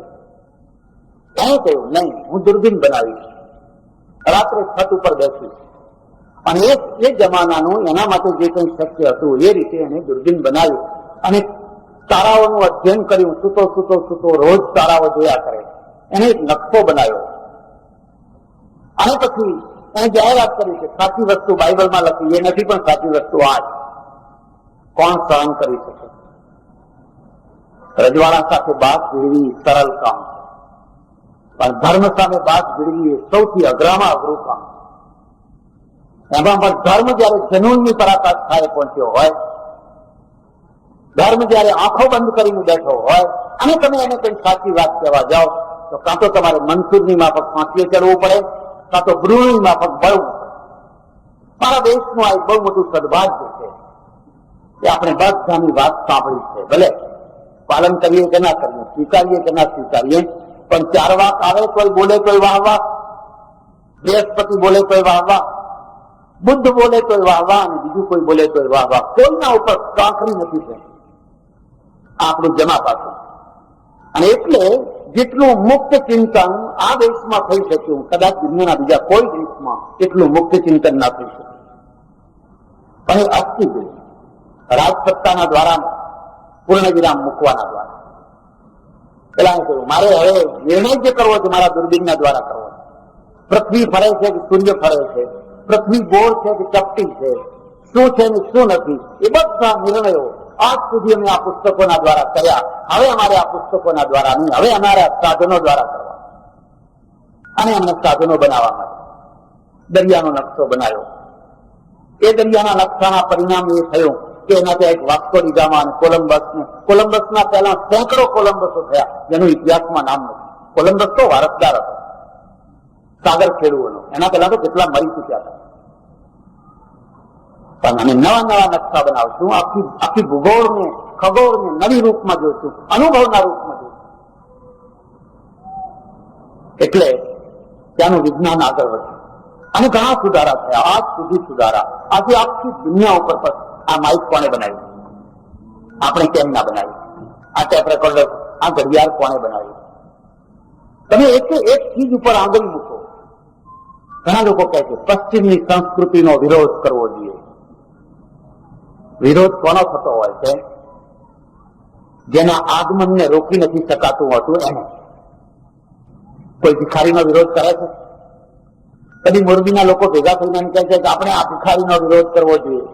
કારણ કે એ તો એના ઉભા રહેવાની શક્તિ જ નથી. જે શક્તિ બનીને પ્રચંડ થઈને આવતું હોય છે ને, કે રાજકીય ક્ષેત્ર હોય કે સામાજિક ક્ષેત્ર હોય કે શૈક્ષણિક ક્ષેત્ર હોય, લોકો એનો વિરોધ કરતા હોય. અને આટલો વિરોધ કર્યા પછી પણ આ પાટલુનનો પ્રચાર કોને કર્યો? કોઈ અંગ્રેજે પ્રચાર કર્યો? તમે પાટલુન પહેરો એવું કોઈ કહેવા આવ્યું? તમે આપોઆપ પાટલુન પહેરો છો, આપોઆપ પહેરો છો. કેમ? કારણ કે બે પગ સરખા, બે બાજુ સરખું, બે ગજવા હોય, આમ પહેરવાનું હોય. હવે તમે ગમે એટલા પ્રયત્ન કરો આ પાટલુનને નહીં કાઢી શકો. અને તમે ઈચ્છા કરો તો ધોતિયાને નહીં લાવી શકો. મારી પેઢી દર પેઢી ધોતિયા પહેર્યા કરે, એ તમે નહીં લાવી શકો. અને નહીં લાવી શકો, ભારતીય સંસ્કૃતિ મરી નહીં જાય. સંસ્કૃતિ તો વહેતી ગંગા છે, એને વહેવા દો. એને બાંધી ના કરો, એને ખાબોચિયું ના બનાવો. તમારી દીકરી આજે પંજાબી ડ્રેસ પહેરે છે, શું સંસ્કૃતિ મરી ગઈ? તમારી દીકરી આજે વાળ કપાવી નાખે છે, શું સંસ્કૃતિ મરી ગઈ? તમે એવી ઈચ્છા રાખો છો કે તમારી ત્રીજી પેઢીના લોકો જે પોશાક પહેરતા હતા એ જ પોશાક આજના માણસો પહેરે? તો તમે સંસ્કૃતિના સ્થગિત કરનારા થઈ જશો, એને ગંગાતી કરનારા થઈ જશો. એ તો વહેતી નદી છે, અને વહેતી નદી છે એટલે જે સંપર્કમાં આવશે જે સારું હશે એ ગ્રહણ કરતું જશે અને જે અગવડ ભર્યું હશે એ છૂટતું જશે. મારી બે વ્યાખ્યાઓ. ધર્મને માપવો હોય તો એક જ સૂત્ર છે અને એ સૂત્ર છે કુદરતને અનુકૂળ છે. તમારા ધર્મના મૂલ્યો, તમારા ધર્મની વ્યવસ્થા કુદરત સાથે કેટલો મેળ કરે છે. જુઓ, પશુઓને જુઓ, કોઈ ભાગવત નથી, કોઈ ગીતા નથી, કોઈ કુરાન નથી, અને છતાં એમનું જીવન છે. ધારણા જ ધર્મ નિત્યાઓ, જે ધારણ કરે એનું નામ ધર્મ. પશુઓનું ધારણ થાય, બિલકુલ ધર્મનું પાલન કરે છે, કુદરતની સાથે ચાલે છે. તમે કુદરતથી દૂર ફેંકાઓ તો કેટલા જ તમારો ધર્મ કાલ્પનિક થઈ ગયો. પણ પશુઓમાં સંસ્કૃતિ નથી, માનવમાં સંસ્કૃતિ છે. અને સંસ્કૃતિનું મૂળ ઉત્થાન ક્યાં છે? શરમ. જ્યાંથી લજ્જા શરૂ થઈ ત્યાંથી સંસ્કૃતિ શરૂ થઈ. કોઈ પશુને કદી શરમાતું તમે જોયું? કોઈ ગાયને, ભેંસને, કૂતરીને, ફલાણાને, ફુલાણાને, કે અમારો સસરો આવ્યો, અમારો જેઠ આવ્યો, એને કદી કોઈ શરમાતું તમે જોયું? સંસ્કૃતિનું ઉત્થાન શરમમાં છે. માત્ર માણસ જ શરમાય છે. અને એનું જમા પાસું છે, એનું ઉધાર પાસું નથી, જરૂરી છે. એમાંથી એક કલ્ચર, એક સંસ્કૃતિ આવતી હોય છે. આવી રીતે ના બેસાય, આવી રીતે ના બોલાય, આવી રીતે ના ઉઠાય, આવી રીતે ના ખવાય, આવી રીતે કપડા ના પહેરાય, વગેરે વગેરે વગેરે. એ આખી સંસ્કૃતિ. અને સંસ્કૃતિને જો માપવી હોય તો એના માટેનું એક જ સૂત્ર છે. માનવતાના કેટલી નજીક છે? પેલો કુદરત, અહીંયા માનવતા. તમારી સંસ્કૃતિ માનવતાની નજીક છે. માનવતાનો દ્રોહ કરે. એક 10 વર્ષની છોકરી વિધવા થાય છે અને તમે કહો છો હવે એને કાયમ વિધવા રહેવા. હમણાં પરમ દિવસે મારે એક બેન આવેલી, 70-75 વર્ષની, મજૂરી કરે બિચારી, ગરીબ સ્થિતિ. મેં કહ્યું તું કેટલી ઉંમરે વિધવા થયેલી? મને કે 10 વર્ષની હતી હું વિધવા થયેલી. 10 વર્ષની આજે 75 વર્ષે પહોંચી છે. ખેતરોમાં જાય છે, મજૂરી કરે છે, પેટ પોષણ કરે છે. એ સારું છે. તમે બધા એના મગજમાં એક વાત બેસાડી દીધી છે કે આ બધું તારા પૂર્વના કર્મે થયું, એટલે કદી વિદ્રોહ નથી કરતી, એટલે કદી ક્રાંતિ નથી જગાવતી. બધું અમે વારંવાર એના મગજમાં એક ઘેર બેસાડી દઈએ છીએ કે તું કેમ વિધવા થઈ? કે પૂર્વના કર્મ. ખલાસ, ઠંડુ થઈ ગયું, વાતાવરણ આખું ઠંડુ થયું. આ માણસ ગરીબ કેમ છે? આને કોડ કેમ નીકળ્યા? પૂર્વના કર્મ. આને સંતાન કેમ નથી થતું? પૂર્વના કર્મ. પ્રજા ઠંડી, અને પ્રજાને ઠંડી પાડો એટલે પછી કોઈ દિવસ તમે ક્રાંતિ ના લાવી શકો, કોઈ દિવસ પ્રગતિ ના લાવી શકો. એના મગજમાં જશે આ તો પૂરું.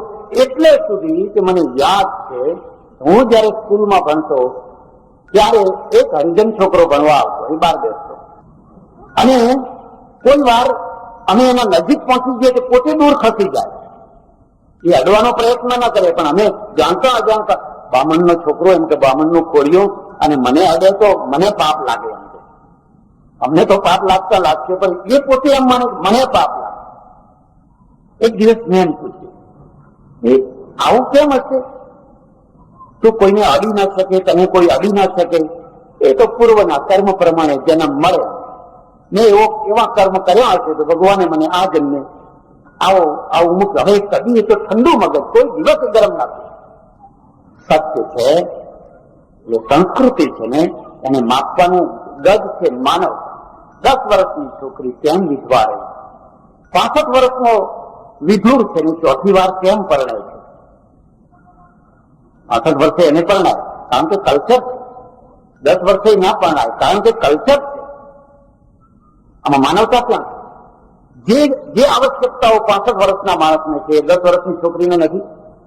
તમે કદી એનો વિચાર ના કર્યો? તમે કદી સ્ત્રીનો વિચાર કર્યો? એની શું આવશ્યકતાઓ છે, કેવી રીતે જીવન જીવે છે? અને જ્યાં માનવતાની નજીક સંસ્કૃતિ નથી હોતી ને, એ સંસ્કૃતિ ધીરે ધીરે ધીરે લોકોને રીબાવતી હોય છે. એમાંથી એક રીબામણી ઉભી થતી હોય છે. હમણાં 3જા દિવસ ઉપર મારા ઉપર એક ફોન આવ્યો છે, કોબા આશ્રમમાં એટલાથી ફોન આવ્યો. એ પોતાના પગ ઉપર ઉભી રહીને એ કહે છે મારે મહેનત કરીને રોટલો બનેલી છે, મારે મહેનત કરીને રોટલો ખાવો છે. કેમ? ક્યાં ગઈ સંસ્કૃતિ? કેટલી સ્ત્રીઓ આવી અને ક્યાંના હાથમાં પડે છે, ક્યાં જાય છે, ક્યાં વેચાય છે? તમે કોઈ દિવસ એનું ગણિત રાખો છો? તમે કંઈક લેવલ બનાવી દીધું, બસ હવે એ તો એ દૂધ બગડી ગયું, આપણા કામનું નહીં. હવે જેના કામનું હશે એ લઈ જશે. અને એવું કેટલું દૂધ તમારું દર વર્ષે જાય છે તમને ખબર? અને એ દૂધમાંથી એક નવી પ્રજા ઉભી થાય છે, જે તમારી દુશ્મન થાય છે. તમે તમારા દુશ્મનો પેદા કરો. એટલે પશ્ચિમમાં જે આ પવન ફૂંકાયો અને પવને આખી એક દિશા બદલી નાખી. અમે જે નક્કી કરશું ને એ લેબોરેટરીના દ્વારા નક્કી કરશું. હમણાં જે અર્થશાસ્ત્રની વાત થઈ છે, આ અર્થશાસ્ત્રીઓ પશ્ચિમના જ આપણે કેમ માનીએ? આપણા ત્યાં કોઈ અર્થશાસ્ત્રી થયું ચાણક્ય થયા 2300 વર્ષ પહેલા, પણ ચાણક્ય પછી કોણ થયું? મારે એક આયુર્વેદના ફંક્શનમાં જવાનું થયું. ઘણા લોકોએ પ્રવચનો કર્યા. એક વૈદ્યરાજે પ્રવચન કર્યું અને એમણે કહ્યું, ભગવાન ચરકે 333 દવાઓ શોધી છે, 34ની કોઈ દવા જ નથી. 333 ઉપર 34ની કોઈ દવા જ નથી, કારણ કે એમણે કશું બાકી રાખ્યું નથી, બધું શોધીને મૂકી દીધું છે. મેં કહ્યું, ભલા ખાઓ. ચરકના પ્રત્યે મને બહુ માન છે, સુશ્રુતના પ્રત્યે મને બહુ માન છે. પણ એ માન કેવું છે? રાઇટર બંધુઓ જેવું. જેમ રાઇટર બંધુઓએ પ્લેન ઉડાડ્યું, પણ પ્લેન ઉપર પૂર્ણવિરામ ના મુકાય, ને તો જમ્બો ના પેદા કરી શકો, તમે કોન્કોર્ડ ના પેદા કરી શકો. ચરકને સુશ્રુતે એમના સમયમાં ઘણી ઔષધિઓનું ઘણું પરિશીલન કર્યું, ઘણી દવાઓ શોધી. પણ ભલા થાવ, કોઈ માણસને ભગવાન ના માનો. માણસ એ માણસ છે. કારણ કે એક વાર તમે કોઈ માણસને ભગવાન માનશો ને, પછી એની ભૂલ નહીં કાઢી શકો, કારણ કે ભગવાન ભૂલ ના કરે. અને જેની ભૂલ નહીં કાઢી શકો ને, એમાં તમે ઉમેરો નહીં કરી શકો. બસ અટકી ગયા. જ્ઞાનનો અર્થ જ છે સતત ઉમેરો કરો, સતત ઉમેરો કરો. આ ઘડિયાળ કોઈ છેલ્લું મોડેલ છે? આ માઇક કોઈ છેલ્લું મોડેલ છે? નવા નવા માઇકો આવ્યા જ કરશે. કોઈ એવું નથી કે જેને આપણે છેલ્લું મોડેલ કરી શકીએ. એના ઉપર જો તમે કોઈને ભગવાન માન્યા તો તમારે પૂર્ણ વિરામ મૂકવું પડશે, અને પૂર્ણ વિરામ મૂકી એટલે મગજ મરી ગયું, ખલાસ. તો આ જે પુસ્તકાલય છે, એ પુસ્તકાલયમાં શું છે? વ્યક્તિત્વ છે. કોના વ્યક્તિત્વ છે? આજથી સેંકડો હજારો વર્ષ પહેલા થયેલા અને હમણાં સુધી થયેલા એવા દુનિયાના ક્રીમ મગજ છે, એ વ્યક્તિત્વ છે. વ્યાસનો આકાર કેવો હતો એ આપણને ખબર નથી. કણાદ કેવા હતા, કપિલ કેવા હતા, ગૌતમ કેવા હતા, કુંદકુંદાચાર્ય કેવા હતા, આપણે જોયા નથી, ખબર નથી. પણ એમની પાસે જે પર્સનાલિટી હતી ને, એ મસ્તિષ્ક હતું. અને મસ્તિષ્કને અમર બનાવવાનો પહેલો પ્રયત્ન વેદના ઋષિઓએ કર્યો. ત્યારે લીટી શોધાયેલી નહીં, લીટી શોધાયેલી નહીં, પણ આ બધી અમર વિદ્યા છે, એને અમર રાખવી કેવી રીતે, એને કંઠ કરવા માંડી. એનું નામ શ્રુતિ પડ્યું. આનો ભદ્રા ક્રતવો યંતુ વિશ્વતો દબ્ધા. એ મંત્રો આજે આટલા વર્ષો પછી પણ જો અમર રહ્યા હોય તો લોકો એને કંઠ કરવા માંડ્યા. પછી લીટી શોધાઈ, લીટીના પ્રકાર આવ્યા, ગ્રંથો લિપિબદ્ધ થયા, હાથેથી લખવા માંડ્યા, લૈયા રખાયા, પ્રેસ આવ્યો, પ્રેસનો વિકાસ થયો. તમારા પેપરો કેવી રીતે છપાય? આજે આ ફુલછાપનું પેપર લૈયાઓના દ્વારા છાપવું હોય તો હવે તમે કલ્પના કરો કે 600 વર્ષ પહેલા, 800 વર્ષ પહેલા જે રીતે લખાતું આખું ફુલછાપ કોઈ લૈયાઓના દ્વારા તૈયાર કરવું હોય તો કરી શકાય ખરું? શક્યતા છે ખરી? તો એટલી સ્પીડમાં છપાતું હોય છે, 1 કલાકમાં કેટલી હજારો કોપીઓ નીકળી જતી હોય છે. અને આપણા પેપરો તો કચ્છા વિકાસમાં નથી. તમે ન્યુયોર્ક ટાઈમ્સ જઈને જુઓ તો એનું વજન 9 કિલો હોય છે. 9 કિલો. આ કામ થઈ જાય અને નવાઈ લાગશે. એ રોડ ઉપર મૂકેલું હોય છે, પૈસા નાખો પેપર લઈને ચાલતા થાય, એમ એમ મૂકેલું હોય. હું જ્યાં ઉતરેલો ત્યાંથી રોજ નીકળું, પછી 1.5 કિલોમીટર જેવું ચાલીએ એટલે મેઇન રોડ આવે, ત્યાં એક બૂથ. હવે એ લોકોએ શું કર્યું છે કે કોઈન નાખવાનું રાખ્યું છે, કોઈન નાખો એટલે બારણું ઉઘડે, પેપર લઈ લો. એક સજ્જન આપણા ભાઈ એન્જિનિયર એ ઉભા હોય. કેમ ઉભા હોય ખબર છે? કોઈ ઇન્ડિયન આવે ને કોઈન નાખે ને બારણું ઉઘડે એટલે એનું પેપર લઉં, એની સાથે મારું લઈ લો. આપણી બુદ્ધિ આ કામમાં લાગી.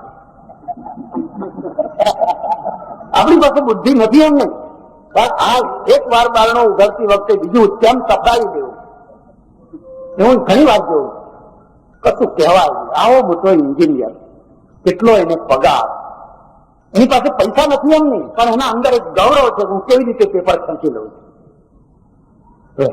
આપણા ત્યાં તો આવું કંઈક રાખી શકાય જ નહીં. રાખવું હોય તો રાખી દેજો, અનુભવ કરવો હોય તો કરી દેજો. 20 વર્ષ પહેલા કુંભ મેળો થયો, અને કુંભ મેળામાં એક બહુ મોટી ફાર્મસી, નામ નહીં દઉં, બહુ પ્રસિદ્ધ બિહાર તરફની બહુ મોટી ફાર્મસી, એને એક સ્ટોલ બનાવ્યો અને બધી દવાઓ રાખી, ઉપર કિંમત લખી, આગળ એક કાણાવાળી પેટી મૂકી દીધી અને લખી દીધું, દવાઓ લો અને પૈસા આમાં નાખો, કોઈ લેનાર નહીં. એના માલિક મળ્યા. આ પ્રયોગ ગજબનો કહેવાય, બહુ સારો કહેવાય. કેટલી દવાઓ મૂકી હતી, મને તો 24,000 રૂપિયાની દવાઓ મૂકી હતી. પૈસા કેટલા આવ્યા? 16.5 રૂપિયા. 1.5 દિવસમાં 24,000 ની દવા ઉપડી ગઈ અને પેટીમાંથી પૈસા નીકળ્યા 16.5 રૂપિયા. હવે તમારી જાત માટે જે કહેવું હોય. અને કુંભ મેળો પવિત્ર સ્નાન કરવા આવેલા લોકો છે. આ કોઈ ગુંડા મેળો નથી, આ તો સત્સંગ કરવા આવેલા માણસો છે. પછી મેં એમને એક વાત કરી, મેં કીધું સાચી વાત કહેજો, તમે જે દવાઓ રાખેલી એ બધી આઉટડેટ હતી કે કામમાં આવે એવી હતી? મને કે બધી આઉટડેટ હતી. બધાની મુદત વીતી ગયેલી હતી. ત્યારે મેં તો તમને નુકસાન નથી, ત્યારે તમને ફાયદો છે. 16.5 મળ્યા તો તમને ફાયદો છે. આપણે ત્યાં પાછા પડીએ છીએ. અને પાછા પડવાનું શું કારણ છે? એટલે મારી તો એવી માન્યતા છે કે માત્ર ધાર્મિકતાથી પ્રજાનું ઉત્થાન નથી થતું. ધાર્મિકતાથી જો પ્રજાનું ઉત્થાન થયું હોત તો અરબસ્તાનનું ઉત્થાન થઈ શક્યું હોત. એ અરબસ્તાનમાં આટલું બધું પેટ્રોલ પડ્યું હતું, પણ ઉપર રહેનારી વસ્તી તો ખજૂર ખાઈને જીવતી હતી, ઊંટો લઈને તંબુઓમાં રખડતી હતી. નહીં કોઈ સોશિયલ જીવન, નહીં કોઈ વૈજ્ઞાનિક જીવન, નહીં ભણતર, નહીં કશું. કબીલાઓ અંદર અંદર લડી મરતા હતા. પેટ્રોલ કોણે શોધ્યું? પેલા અંગ્રેજોને શોધ્યું. આ પોતે કેમ ના શોધી શક્યા? કારણ કે એમને ગ્રંથ ઉપર પૂર્ણ વિરામ મૂકી દીધું. આથી વધારે કોઈ જ્ઞાન નથી, આથી વધારે કોઈ શોધવાનું નથી, આથી વધારે કોઈ જાણવાનું નથી. ઊંટ લઈને ફર્યા. દક્ષિણ આફ્રિકામાં એક વસ્તી રહેતી હતી, આજે રહે છે. સોનાના ભંડારો ઉપર રહેતી, નીચે હીરા અને સોનાના ઢગલા પડ્યા હતા, પણ મોગોને મટુકી ખાઈને ભૂખે મરતી અને રોગોમાં હજારો માણસો મરી જતા હતા, પાણી વિના, અનાજ વિના, તરફડીને. દક્ષિણ આફ્રિકાની સમૃદ્ધિ કોણ લાવ્યું? પેલી ગોરી પ્રજા લાવી. એને આખું એનું સ્ટ્રક્ચર ઊંચું કરી નાખ્યું. કોના દ્વારા? પેલા અપૂર્ણ જ્ઞાનના દ્વારા. પૂર્ણ જ્ઞાનના દ્વારા નહીં, અપૂર્ણ જ્ઞાનના દ્વારા. ઇઝરાયલની યાદ હતા, જાપાનની યાદ હતા. એટલે આ જે લાઇબ્રેરી છે, એ લાઇબ્રેરી એટલે શું છે? કાચના મસ્તિષ્ક રૂપી જે વ્યક્તિત્વ એમાં કેદ, એમાં જમા થયું. એમાં વ્યાસ બેઠા છે, એમાં વશિષ્ઠ બેઠા છે, એમાં શંકરાચાર્ય બેઠા છે, એમાં ઉમાસ્વાતી બેઠેલા છે, એમાં આઈન્સ્ટાઈન બેઠેલા છે.